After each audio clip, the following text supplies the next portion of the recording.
Ikinalugod naman ng Department of Health ang pagwawagi ng mga bagong halal na senador. Ayon kay Health Secretary Enrique Ona, kumpiyansa ang ahensya na makatutulong ang mga ito sa pagsusulong ng mga programang pangkalusugan ng mamamayan. Ang detalye sa ulat ni Joseph Parapina.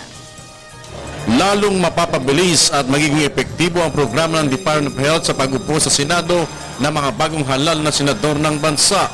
Ito ang nakikita na DOH matapos makita na ang mga nangunang senatorial candidates. Lahat naman nito ay alam na nila lahat yung ating program and they have already given their support. No? So I look forward to a very fruitful and meaningful support ng ating mga bagong legislators. Ang pahayag ay ginawa ng kalihim matapos siyang dumalo sa pagbubukas ng PMA o Philippine Medical Association Convention.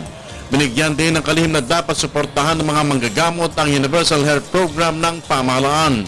At ngayong malapit nang magbukas ang susunod na kongreso, patuloy nilang babantayang maisulong naman ang mga bagong batas na may kaugnayan sa kalusugan. Marami kaming mga so-called priority bills, among which is yung kailangan modernize yung ating Philippine Medical Act. At the same time, yung ating devolution ng healthcare, gusto nating may amendment doon para maging mas maayos yung relationship ng national government to the local government. Ikinatuwa naman ng PMA ang suporta at mga programa ng pamahalaan para sa kalusugan ng bansa, kasabay ang panawagan sa publiko na handa rin silang tumulong sa mga nangailangan ng kanilang alalay basta't iparating lamang sa kanila.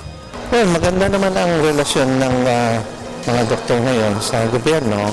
Ay kami naman ay todo suporta doon sa syntax bill. No? At ang RH bill ay sinuportahan din. No? At malaking tulong yun, no? Para sa ating kababayan, lalong-lalo na itong syntax bill na ito. Para sa Telebisyon ng Bayan, Joseph Parapina.